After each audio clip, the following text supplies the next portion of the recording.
আগস্টে শুরু হচ্ছে সরকারের খাদ্য বান্ধব কর্মসূচি। 15 টাকা দরে 30 কেজি করে চাল পাবে 55 লাখ পরিবার। সচিবালয়ে খাদ্য পরিকল্পনা ও পরিধারণ কমিটির সভা শেষে এই তথ্য জানিয়েছেন খাদ্য উপদেষ্টা আলী ইমাম মজুমদার। পরিকল্পনা অনুযায়ী আগস্ট থেকে নভেম্বর এবং পরের 2 মাস বিরতি দিয়ে ফের দেয়া হবে ফেব্রুয়ারি এবং মার্চে।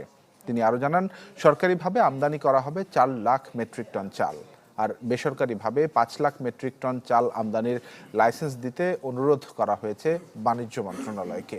আগাম প্রস্তুতি নেওয়া হচ্ছে বন্যার কথা চিন্তা করে। এদিকে অর্থনৈতিক বিষয় সংক্রান্ত উপদেষ্টা পরিষদের বৈঠক শেষে উপদেষ্টা ডক্টর সালেউদ্দিন আহমেদ জানিয়েছেন, বিদ্যুৎ কেন্দ্র সংক্রান্ত দেশি বিদেশি চুক্তি পর্যালোচনায় আইনি সহায়তার অনুমোদন দেওয়া হয়েছে।